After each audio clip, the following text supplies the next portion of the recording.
When we grow older, many people tell us what to prepare for. They tell us to prepare our money, to watch our blood pressure, to take our medicine, to visit the doctor, to be careful with our knees, our heart, our diet, our sleep.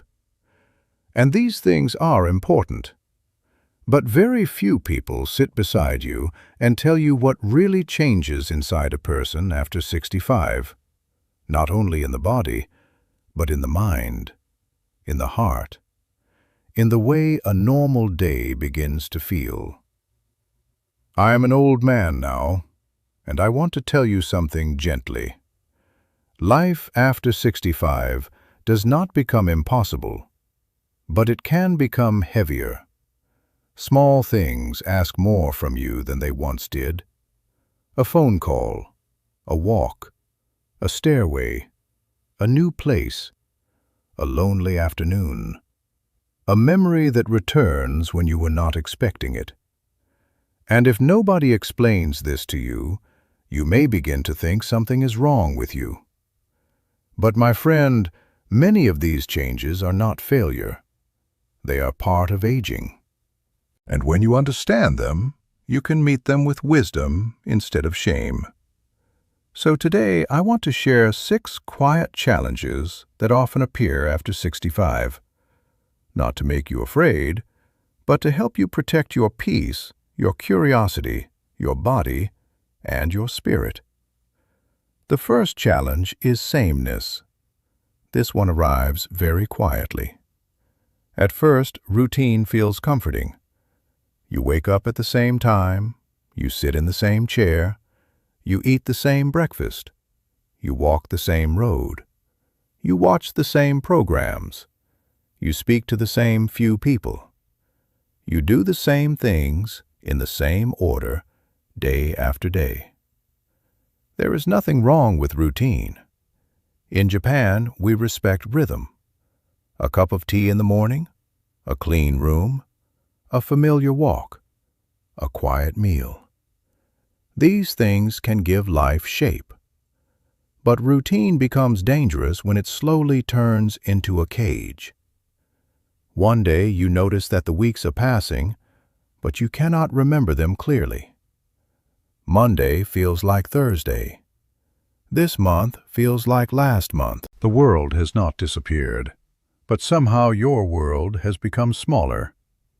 The mind needs small surprises, not big adventures, small surprises.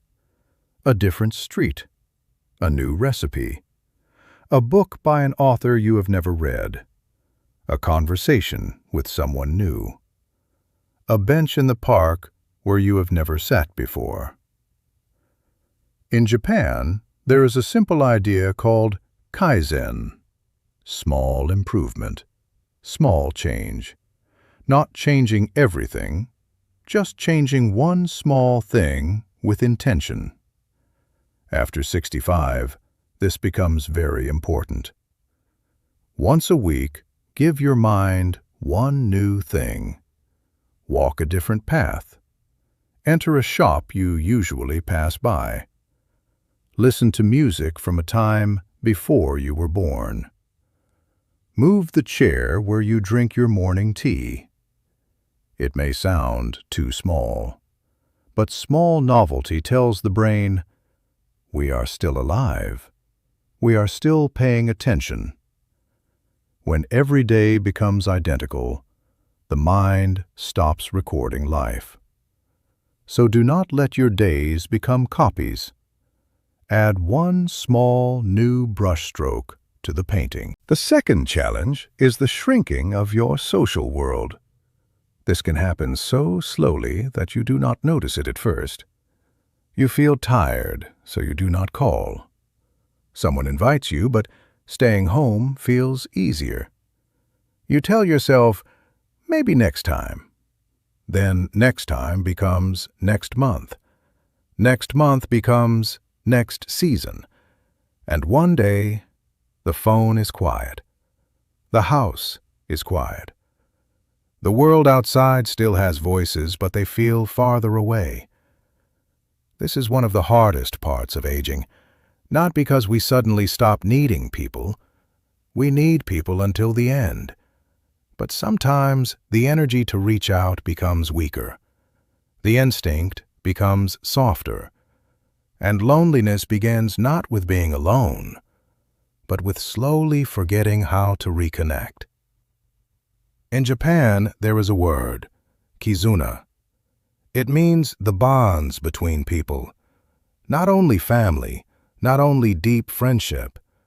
Sometimes kizuna is the neighbor who waves, the shopkeeper who remembers your face, the person at the park who says good morning, the grandchild who sends a short message, the friend you speak to once a week. These small threads may not look important, but together they hold the heart. You do not need a busy social life. You do not need to be surrounded by people every day. But you need some human warmth, a voice, a face, a small exchange that reminds you, I am still part of the world. And please remember this, solitude and loneliness are not the same. Solitude can be beautiful.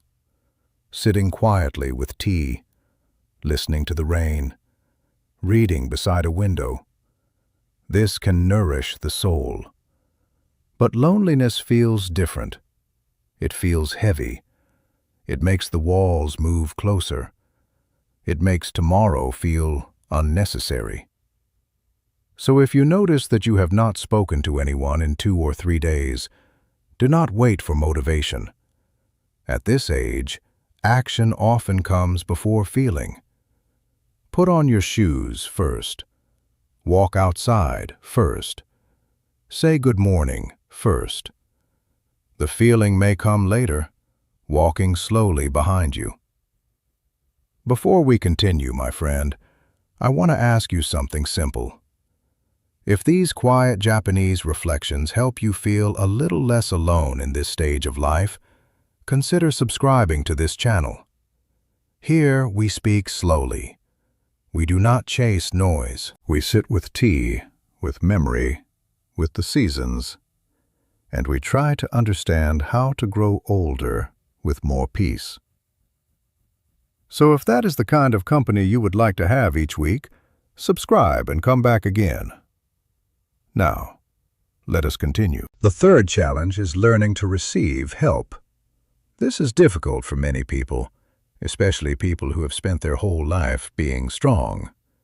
You worked, you raised children, you paid bills, you solved problems, you carried pain quietly. You became the person other people depended on.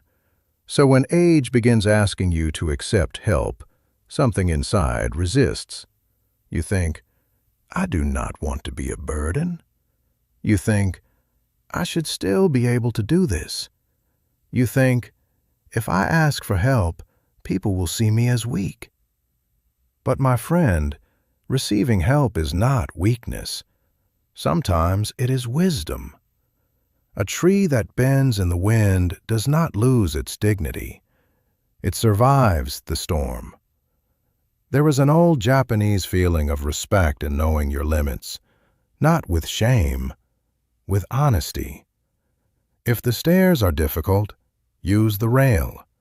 If the bag is heavy, let someone carry one. If the appointment is far, accept the ride. If the jar will not open, ask. These small things do not take away your independence. They protect it. Many people wait too long. They refuse every small help until one accident forces them to accept much bigger help. This is not strength. This is pride wearing the mask of strength. Real strength after 65 is not proving you can do everything alone. Real strength is protecting your energy for what still gives life meaning. And remember something else. When someone who loves you offers help, they are not always offering because they think you are weak. Sometimes they are offering because helping you is how they show love. Do not shut everyone out of loving you. Let people carry a small corner of the weight. You have carried enough alone. The fourth challenge is the body's hesitation. Not complete weakness, hesitation. That small pause before standing up, that careful moment before stepping down, that thought before lifting something. Is this too heavy now? That quiet calculation before you decide whether the walk is worth it. Aging does not always arrive like thunder. Often it arrives like mist, softly, slowly, one small change at a time. And if we are not careful, we begin to avoid movement. We stop reaching, stop bending, stop walking far, stop carrying, stop climbing. Not because we cannot do anything anymore, but because the body has become less confident. And then something dangerous happens. The less we move, the less the body remembers how to move. In Japan, many older people do not think of movement as exercise. They think of it as part of daily life. Walking to the market, sweeping the entrance, tending the garden, stretching in the morning, taking slow steps after dinner. The body does not always need intensity, but it needs consistency. Every day, in some small way, you must tell your body, we are still participating in life. This does not mean ignoring pain. It does not mean being foolish. It means moving gently, regularly, and with respect. A short walk. 5 slow squats to a chair. Lifting your arms toward the sky. Standing up without rushing. Walking a little farther than yesterday. The goal is not to become young again. The goal is to remain in conversation with your body. When your knees complain, listen. But do not let fear make all the decisions. Move like an old tree in the wind. Not fast, not forceful, but still alive. The fifth challenge is grief that never fully leaves. By the time a person reaches 65, 70, or 75, the heart has many empty chairs inside it. A parent gone, a friend gone, a brother or sister gone, a husband, a wife, a neighbor, a place you loved that no longer exists, a house sold, a street changed, a restaurant closed, a younger version of yourself that you can never visit again. This is one thing younger people often do not understand. Grief is not only one big event. In later life, grief can become part of ordinary days. You pour tea and remember someone who used to sit across from you. You hear a song, and suddenly your chest tightens. You pass a place, and for 1 second, the past feels closer than the present. Then you continue. You buy groceries. You smile. You answer the phone. You keep going. Older people become very skilled at carrying sadness quietly. But Kenji wants to tell you this. Do not treat grief as your enemy. Grief is love with nowhere familiar to sit. Missing someone means they mattered. Crying for someone means your heart is still soft. Remembering is not weakness. It is proof that love lived there. But there is a danger. Grief must be carried. It must not become the house you live in forever. Do not build a shrine out of pain and move your whole life inside it. Speak their name. Tell their stories. Look at old photographs when you are ready. Cry when you need to. But keep opening the window. Keep walking outside. Keep laughing when something is funny. The people who loved you would not want their memory to become a chain. They would want their love to become a lantern, something you carry with you as you continue. The sixth challenge is purpose. This may be the deepest one. For many years you knew who you were because of what people needed from you. You were the worker, the parent, the provider, the caretaker, the problem solver, the strong one, the busy one. Your day came with instructions. People expected things from you. Then, slowly, those roles begin to fade. The children grow up. The job ends. The house becomes quieter. The phone rings less. And one morning you may ask a question that feels frightening. Who am I now? This question can hurt, but it can also become a doorway. In Japan, we speak of ikigai, a reason to rise in the morning. But ikigai does not have to be large.